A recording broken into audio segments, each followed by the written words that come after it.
السلام علیکم ورحمۃ اللہ وبرکاتہ۔ آج ہم بات کریں گے حدیث عمار پہ، جو کہ دور حاضر کے نواسب کا اعتراض ہے۔ ان میں سے ایک نمایاں نظر آتے ہیں عامر سلفی صاحب، جنہوں نے یہ دوبارہ سے اعتراض اٹھانا شروع کیا کہ جو حدیث عمار کے حوالے سے جو حدیث آئی تھی وہ خوارج کے لیے تھی، نہ کہ اہل صفین کے لیے۔ وہ اہل نروان پر اس کو فٹ کرتے ہیں، حالانکہ ان سے مناظرہ تو ہوا تھا اور ان کو یہ بات سمجھائی بھی گئی تھی،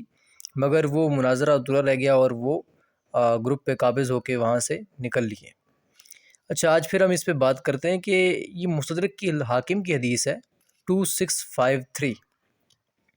اس میں یہ الفاظ آتے ہیں کہ ابو سعید خدری رضی اللہ تعالیٰ عنہ سے حدیث سننے کے متعلق حضرت ابن عباس رضی اللہ تعالیٰ عنہ فرماتے ہیں اکرمہ کو اور اپنے بیٹے کو کہ جاؤ اور ابو سعید خدری سے خوارج کے متعلق حدیث سنا۔ اچھا، اس کی اصل بات تو یہ ہے کہ یہ الفاظ شاذ ہیں، یعنی یہ الفاظ اس طرح سے شاذ ہیں کہ جب ایک راوی اپنے سے زیادہ ثقہ راوی کی مخالفت کرے یا اس کی مخالفت میں کوئی ایسے الفاظ بیان کرے جو اس نے بیان نہ کیے ہوں، تو وہ الفاظ شاذ کہلاتے ہیں اور وہ کبھی قابل قبول نہیں ہوتے اور اس سے کوئی احتجاج نہیں ہوتا۔ تو آج ہم اسی پہ بات کریں گے کہ حدیث عمار جو ہے بالکل متواتر حدیث ہے، اور اس کو اہل سنت کے عالم جو ہیں شیخ ابو عبداللہ محمد بن جعفر القطانی، یہ اپنی کتاب نظم المتناثر من الحدیث المتواتر صفحہ نمبر 198 میں لکھتے ہیں کہ حدیث عمار ویح عمار تقتلک الفئۃ الباغیہ، اے عمار تجھے ایک باغی گروہ قتل کرے گا، یہ 31 صحابہ سے مروی ہے، 31 صحابہ سے۔ اچھا، ان میں سے ایک ابھی ابن عباس ہیں۔ ابھی ہم اسی خوارج کے متعلق والی حدیث پر بات کرتے ہیں کہ جو ابن عباس سے بیان کرتے ہیں اکرمہ سے بیان کرتے ہیں خالد الخزا۔ اب ان سے آگے 7 لوگ بیان کرتے ہیں، کون کون ہیں وہ؟ ان میں سے سب سے پہلے یزید بن ربیع، محمد بن حسین، اسحاق بن شاہین، شعبہ، عبد الوہاب الثقفی، خالد بن واسطی، اور 7ویں ہیں عبد العزیز بن مختار۔ اب یہ جو 7ویں ہیں نا، ان کی یہ سند ہے جس سے آگے یہ خوارج کے الفاظ آ رہے ہیں، لیکن یہ الفاظ ان کے نہیں ہیں۔ ان سے بھی آگے ابو کامل الجدری، ابو القاسم عبداللہ بن محمد، اور ان سے آگے پھر 3 لوگ روایت کر رہے ہیں، وہ ہیں مسدد، ابو الحسین بن علی التیمی، اور ابو علی۔ اب یہ چیز دیکھیں کہ ابو الحسین بن علی التیمی کی جو سند ہے نا، جو کہ مستدرک الحاکم کی 2653 نمبر پہ آئی کہ خوارج کے متعلق حدیث سن کر آؤ، تو اس میں یہ الفاظ ہیں۔ اس کے علاوہ ابو القاسم سے مسدد اور ابو علی یہ بھی روایت کر رہے ہیں، لیکن ان دونوں کی روایت میں یہ الفاظ موجود نہیں ہیں۔ اور یہ جو الفاظ جو خوارج کے انہوں نے نقل کیے نا، اس کے علاوہ ان میں سے کسی کے بھی اس طرح کے الفاظ نہیں ہیں، کسی کی روایت میں یہ الفاظ نہیں ملتے۔ صرف ابو الحسین بن علی التیمی کی یہ روایت آتی ہے جو مستدرک الحاکم میں آتی ہے 2653، صرف اس میں خوارج کے الفاظ ہیں۔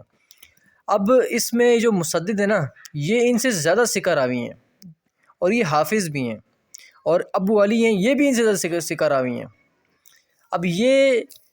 یہاں پہ معاملہ یہ ہوا کہ ابو الحسین بن علی التیمی جو ہیں، انہی کی روایت سے خوارج کے الفاظ آ رہے ہیں، یعنی ہے تو یہ بھی ثقہ راوی، لیکن یہ ان کی زیادت ہے،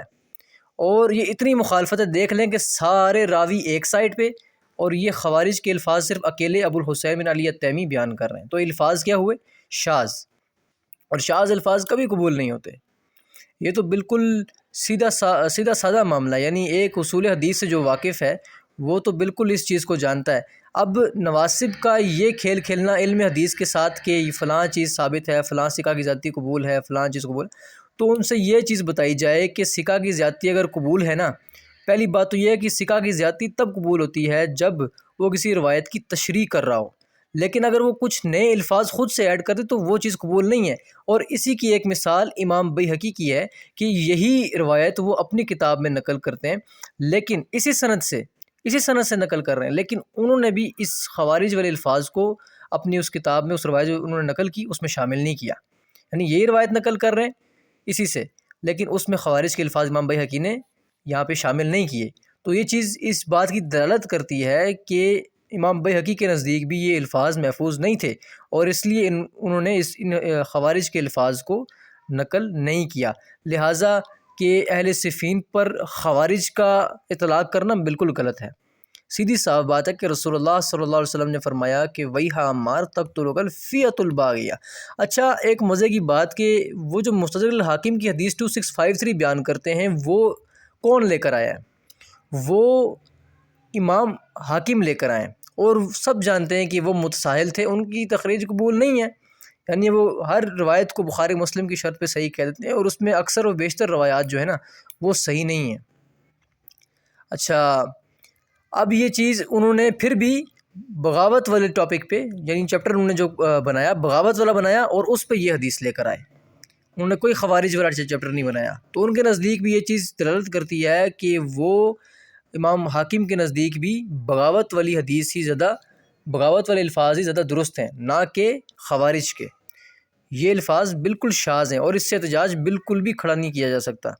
تو وہ حضرات جو یہ چیز نہیں جانتے تو وہ نواسب کے اس طرح کی